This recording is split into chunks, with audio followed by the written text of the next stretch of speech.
अच्छा बख्शी साहब, आपने अभी बताया कि 10 बिलियन का जो अब लोन दे रही है गवर्नमेंट, सबको देगी, क्या प्रोसेस होगा, क्या तरीकेकार होगा, थोड़ा सा बता सकते हैं इसके बारे में? देखिए, 1 करोड़ का लोन है, 20% आपकी इक्विटी होनी चाहिए।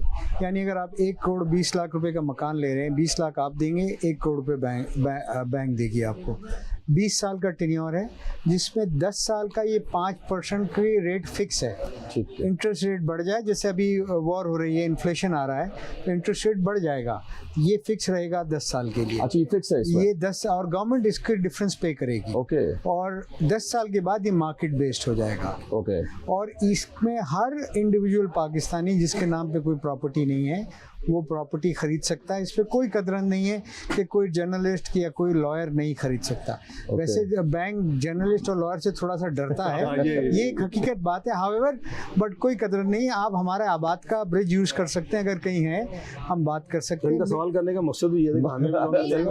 असल में होता ये है कि बैंक थोड़ा सा हम लोगों से अवॉइड करता है, तो इस वजह से मैं आपको क्लियर तमीज बांध रहे हैं। हैं। आप ये बोले कि हमें भी लोन मिलेगा?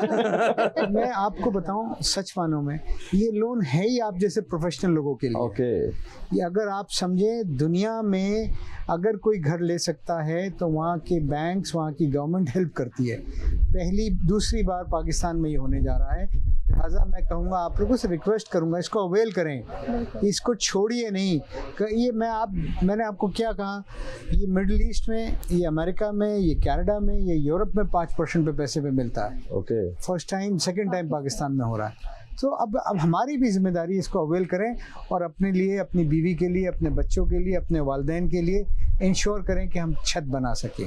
मतलब हम प्रेस क्लब को जाके बोल सकते हैं कि बख्शी साहब से एक मीटिंग करें और फौरी तौर पे इस पे इम्प्लीमेंट करें। मैं आपका केस प्लीड करूंगा और इंशाल्लाह आपको करवा के दूंगा, और आपके प्रेस क्लब से जिम्मेदारी भी लूंगा कि ये लोन सर्विस होते रहे। देखें, कोई भी गवर्नमेंट का मॉडल सक्सेसफुल जब होगा जब ताली 2 हाथ से बजेगी। बिल्कुल ऐसे ही है। आप लोगों को भी समझना पड़ेगा कि आपकी कलम की या मीडिया की ताकत ऐसी नहीं होनी चाहिए कि इंस्टॉलमेंट ही नहीं भरे, फिर वो प्रोजेक्ट नहीं चल सकेगा। हमें ये अमानत है, आप लेंगे ना, आप चाहेंगे इसको मिले, ये चाहेंगे इसको मिले, आपके कैमरामैन को मिले, आपके प्रोड्यूसर को मिले, आपके डायरेक्टर को मिले। हम सब एक कम्युनिटी है, वी आर ऑल वन। हम पाकिस्तान के गुलदस्ते के हर एक फूल है, हम सब जब खिलेंगे तब ये गुलदस्ता बनेगा। ये नहीं हो सकता कि 1% लोग खिले और गुलदस्ता बने और बाकी मुरझाते रहें। सो ये हम सब ने कामयाब बनाना। हसन भाई के ऑफर को याद रखें, इनकी बात बड़ी सुनी जाती है। मुझे पता है हसन भाई ने बड़ी शहर के लिए आवाज उठाई है। मैं पिछले दिनों हसन भाई ने बड़े लेटर भी लिखे थे हुकाम बाला को, और बड़ा हमने देखा उसके ऊपर फिर एक्शन भी हुआ, और बहुत सारे जो जाली बिल्डर्स और 2 नंबर लोग थे उनका बड़ा सफाया भी हुआ इसमें, और बड़ा बोल्ड स्टेटमेंट देते हैं, इनकी बहुत खुल के बात कर लेते हैं। इतना कोई भी आबाद का बिल्डर इससे पहले कभी नहीं करके गया। हमने बहुत सारे लोगों को निपटाया। मैंने 10 दिन पहले भी फील्ड मार्शल साहब को लेटर लिखा है, जबरदस्त, और मैंने उनको कहा कि आपकी जंग में अल्लाह ताला ने कामयाबी दी, बहुत ये अल्लाह ताला का करम है और हम सल्यूट करते हैं फौजियों को। हाउएवर, जब तक ये इकोनॉमिक कामयाबी में कन्वर्ट नहीं होगी, जंग चली 4 दिन, ये चलता है 365 दिन 24 घंटे, तो ये कामयाबी सस्टेन नहीं करेगी। और इसको करने के लिए आपको कराची को सक्सेसफुल करना है, और उसके लिए आपको हर महीने कराची आना है। हर महीने कराची आए, पिछली मीटिंग में जो तय हुआ है वो कागज़ उठाएं और बुलाएं, सबको बिठाएं कि ये हुआ या नहीं हुआ, हमसे पूछें। चंद लोग तो बोलेंगे ना सही बात, और अगर आप ये कर जाएंगे तो 50% कराची के मसाइल हल हो जाएंगे। बेशक, इसमें कोई कॉन्स्टिट्यूशनल चेंज की जरूरत नहीं है, इसमें कोई अमेंडमेंट की जरूरत नहीं है, कोई इनको रोक भी नहीं सकता है। ये ओनरशिप लेनी पड़ेगी in the interest of this country, in the interest of this province and in the interest of this city. अगर ये शहर चलेगा, ये सूबा चलेगा, ये मुल्क चलेगा। आज इस हालत में भी कराची 65-60% रेवेन्यू दे रहा है। यकीन माने, अगर कराची को हमने सबने मिलकर सीधा कर दिया, ये 110% रेवेन्यू देगा। पूरे पाकिस्तान का कर्जा ये शहर, इस शहर की कोस्ट लाइन, इस शहर का पोर्ट, इस शहर के नौजवान, देखिए एक एडवांटेज होता है एक्सपोर्ट का, ये हम यहाँ से अदा करेंगे। इस शहर में आने दें उसी को जो कारोबार करना चाहता है। इस शहर में छोड़े सियासत व्यासत, इस शहर को कारोबार करने दें। ये शहर पूरे पाकिस्तान को चलाने की सलाहियत रखता है। यहाँ के लोग लेन देन जानते हैं कि किसके पैसे देने हैं, किसके लेने हैं। थोड़ी सी ओनरशिप चाहिए, थोड़ी सी ओनरशिप चाहिए, ये शहर खुद दौड़ेगा।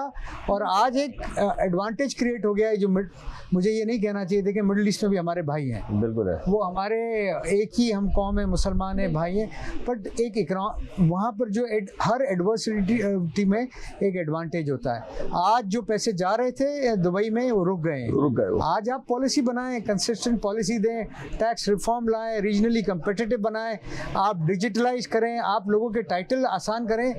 आप इतना काम है इस मुल्क में, इस शहर में, इस सूबे में कि आप 365 दिन काम करेंगे ना, यकीन माने आपको फुर्सत नहीं मिलेगी, आपको राइट लेफ्ट देखने की जरूरत ही नहीं है।